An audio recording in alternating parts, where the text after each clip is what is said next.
శ్రీ గణేశాయ నమః. అందరికీ నమస్కారం. ఛానల్లోకి స్వాగతం. వృశ్చిక రాశి వారి ఇంటి చుట్టూ ఆమె తిరుగుతుంది. ఆమె ఎవరు?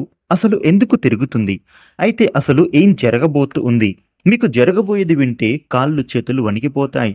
అయితే వృశ్చిక రాశి ఇంట్లో సాక్షాత్తు దైవిక శక్తి అయితే మీ ఇంట్లోకి ప్రవేశించడానికి సిద్ధంగా ఉంది. ఆ దైవశక్తి అనేది ఏమిటి అనే పూర్తి విషయాలను మనమైతే ఇప్పుడు ఈ వీడియోలో వివరంగా తెలుసుకుందాము.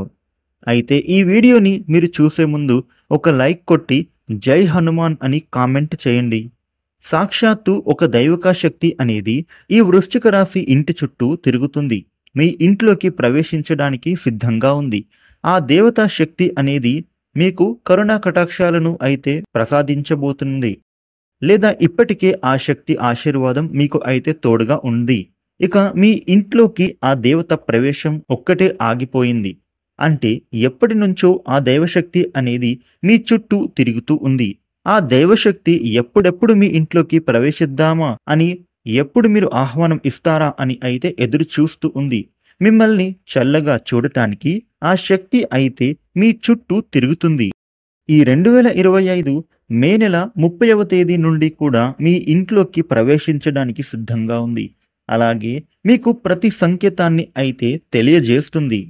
అయితే మీ జీవితంలోకి ఆ దైవశక్తి ప్రవేశిస్తుందో మీరు కానీ ఆ దైవశక్తిని గుర్తించలేకపోతే మాత్రం మీ జీవితంలోకి వచ్చిన ఆ సంతోషాలు అయితే దూరం అయ్యే ప్రమాదమే ఉంది. అయితే అసలు ఈ వృశ్చిక రాశి వాళ్ళు తీసుకోవలసిన జాగ్రత్తలు ఏమిటి? అలాగే మీకు వచ్చే ఆ సంకేతాలు ఏంటి?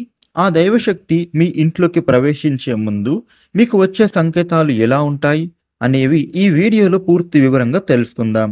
అయితే మీరు చివరి వరకు చూడండి, అన్ని విషయాలు మీకు వివరంగా తెలుస్తాయి.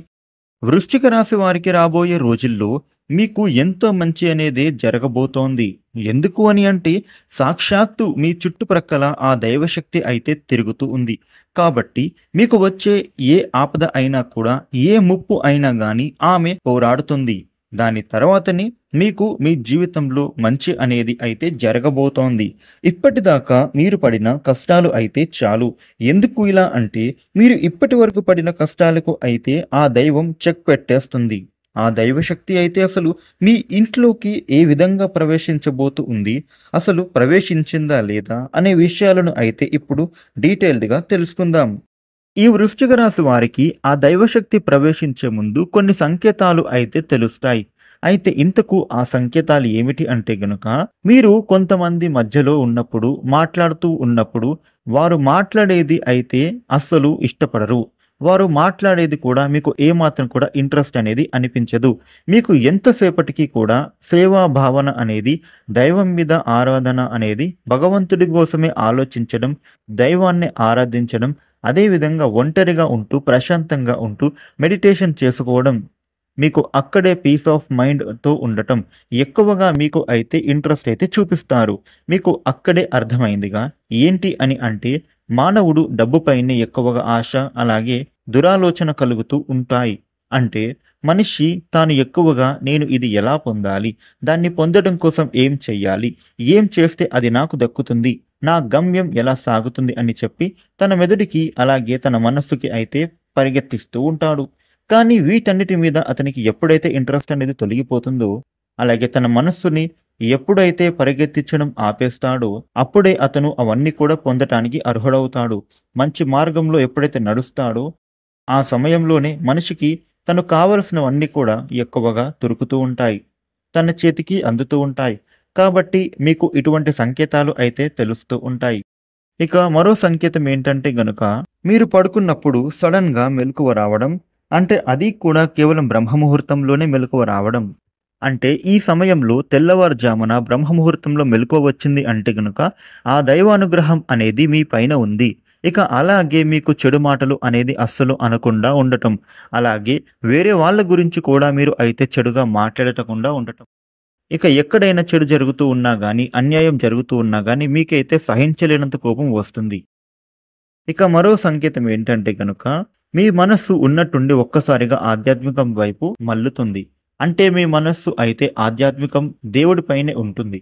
మీరు ఎక్కువగా దేవుడి గుడికి వెళ్ళడం, దైవ పూజలలో పాల్గొనడం, ఎక్కువగా దైవాన్ని దర్శించడం, దేవుడి గురించే మీరు ఆలోచన చేయడం, ఆధ్యాత్మికంగా ప్రవర్తించడం ఇలాంటివి అయితే మార్పులు మీరు చూస్తారు. మీకైతే ఎక్కువగా వస్తూ ఉంటాయి.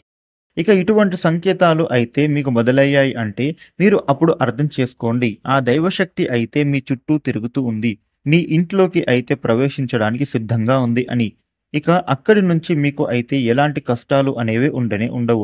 ఇప్పటిదాకా మీరు చేసిన ప్రతి పనిలో కూడా ఏవైతే ఆటంకాలు ఎదురయ్యాయో, ఏవైతే ఆపదలు కలిగాయో అవైతే ఇప్పుడైతే ఉండవన్నమాట. ఇప్పటిదాకా కూడా మీకు ఉండే కష్టాలు, బాధలన్నీ దూరమైపోతాయి. ఇక ఇప్పుడు అవన్నీ ఎన్నో వచ్చి ఉంటాయి. కానీ అవన్నీ కూడా ఇప్పుడు తొలగిపోబోతూ ఉన్నాయి. అదే విధంగా మీకైతే ఎలాంటి సమస్య అయితే ఉండదు. వృశ్చిక రాశి వాళ్లకు ఈ సమయంలో కుటుంబ సంబంధాలు అనేవి బలపడబోతూ ఉన్నాయి. ఇంట్లోని సమస్యలు అయితే తీరిపోతాయి. ఇంట్లోని గొడవలు కూడా తొలగిపోతాయి. కుటుంబంలో వీళ్ళకి ఐకమత్యం బాగా పెరుగుతుంది. అలాగే ఉద్యోగస్తులకి ఉద్యోగపరంగా కూడా ఎటువంటి స్టెప్స్ తీసుకోవాలో అనుకుంటున్నారో అవన్నీ కూడా ఇప్పుడు తప్పకుండా నెరవేరబోతూ ఉన్నాయి. ఇక అదే విధంగా మీకు అయితే ఇప్పుడు ఉద్యోగంలో ప్రమోషన్స్ కూడా పొందే సూచన కనిపిస్తోంది. సాలరీలో మీకు అయితే ఇంక్రిమెంట్లు కూడా ఉంటాయి. అదే విధంగా మీ పనులు అయితే ఎటువంటి ఇబ్బంది అనేది లేకుండా మీరు చేసే పనులన్నీ కూడా సజావుగా సాగిపోతాయన్నమాట. మీకు కూడా తెలియకుండానే ఆ పనులు అన్నీ కూడా సకాలంలో పూర్తి చేయగలుగుతారు. ఇక ఆ దేవత అనుగ్రహం ఉండటం వలన మీ పనులన్నీ తప్పకుండా జరుగుతాయి. అవన్నీ కూడా మీకు అయితే చేకూరబోతూ ఉంటాయి. ఇక ఇంతకీ ఆ దైవశక్తి ఏమిటి అని అంటే గనుక సాక్షాత్తు ఆ దైవశక్తి మీ చుట్టూ తిరుగుతూ ఉన్న శక్తి ఎవరు అంటే గనుక మీరు అస్సలు ఊహించలేరు. లక్ష్మీదేవి మీ చుట్టే తిరుగుతూ ఉంది. అవునండి, ఇదే నిజం. ఆ తల్లి మీ మీద ఈ నెల 30వ తేదీ నుండి కూడా అనుగ్రహాన్ని కురిపించబోతూ ఉంది. ఆ ధనలక్ష్మీదేవి అయితే మీ ఇంట్లోకి అడుగుపెట్టబోతూ ఉంది. అయితే ధనలక్ష్మీదేవి గనుక మీ ఇంట్లోకి వచ్చినట్లయితే గనుక మీకు ఎలాంటి కష్టాలు, బాధలు అనేవి ఉండవు. అలాగే మీకు ఆర్థిక పరంగా డబ్బుకు సంబంధించి ఎటువంటి లోటు అనేది ఉండదు. అయితే లక్ష్మీమాత ఇంట్లో ఎటువంటి ప్రదేశంలో నివాసం ఉంటుంది అంటే గనుక మీ ఇంటి గుమ్మం ముందు, అంటే మీ ఇంట్లోకి ప్రవేశించే చోటుని బ్రహ్మస్థానం అని అంటారు. ఇక ఆ బ్రహ్మస్థానంలోనే అమ్మవారు అయితే ఉంటారు. అయితే ఈ బ్రహ్మస్థానంలో మీరు ఎట్టి పరిస్థితుల్లో కూడా చెత్తా చెదారం అనేది ఉంచకూడదు. అలాగే డస్ట్‌బిన్ గానీ, చెప్పులు గానీ ఇటువంటి వాటిని అస్సలు ఉంచకూడదు. ఎందుకంటే ఇటువంటి వాటిని లక్ష్మీదేవి చూసింది అంటే గనుక మీ ఇంటిని వదిలి వెళ్ళిపోతుంది. ఇంట్లోకి రాకుండా బయటే ఉంటుంది. కాబట్టి మీరు ఇకనైనా మేలుకోండి. మీకు సంబంధించినటువంటి ఏ చెడు వస్తువులను గానీ మీ ఇంటి ముందల అస్సలు పెట్టకూడదు. ముఖ్యంగా మీరు ఇంట్లో కూడా శుభ్రంగా ఉంచుకోవాలి. పాడైపోయిన వస్తువులు కానీ, పగిలిపోయిన వస్తువులు గానీ, పనికిరాని వస్తువులను గానీ మీ ఇంట్లో మాత్రం ఎట్టి పరిస్థితుల్లో దాచకూడదు. ఇటువంటివి మీరు ఇంట్లో ఉంచుకోవడం వల్ల మీకు ఎప్పటికీ కూడా మంచి జరగదు. నెగెటివ్ ఎనర్జీ అనేది ఇంట్లో తిరుగుతూ ఉంటుంది. ఇక ఇటువంటి వాటిని మీరు తీసి బయట పడేయడం ద్వారా పాజిటివ్ ఎనర్జీ అనేది ఇంటి నిండా వ్యాపిస్తుంది. ఇటువంటివి ఇంట్లో ఉంటే గనుక నెగెటివ్ ఎనర్జీ అనేది ఇంట్లోనే ఉంటుంది. కాబట్టి ఇకనైనా మీరు జాగ్రత్త పడండి. మీ ఇంట్లో సంబంధించినటువంటి మార్పు చేర్పులు చేసుకోండి. లక్ష్మీదేవిని ఆహ్వానించండి. ఇక ఈ వృశ్చిక రాశి వారు ప్రతిరోజు కూడా లక్ష్మీదేవిని ఆరాధించండి. లక్ష్మీదేవిని పూజించడం ద్వారా కూడా మీకు ఆర్థికపరమైనటువంటి సమస్యల నుంచి బయటపడతారు. లక్ష్మీదేవి అనుగ్రహం ఉంటే గనుక ఎటువంటి సమస్యలు అనేవి రాకుండా ఉంటాయి. చూసారు కదా! వృశ్చిక రాశి జీవితంలో ఎటువంటి మార్పులు చోటు చేసుకోబోతూ ఉన్నాయి అనేది. ఈ వీడియో మీకు నచ్చిందని అనుకుంటున్నాను. ఈ వీడియోను లైక్ చేయండి, షేర్ చేయండి. ఇలాగే మరిన్ని వీడియోలను మంచి మంచి అంశాలను తెలుసుకోవడానికి మన ఛానల్‌ని వెంటనే సబ్స్క్రైబ్ చేసుకోండి. పక్కన ఉన్న బెల్ సింబల్‌లో ఆల్ అప్డేట్స్ అని సెలెక్ట్ చేయడం ద్వారా మేము చేస్తున్న వీడియోస్ ముందుగా మీకు తెలుస్తాయి. Thank you for watching.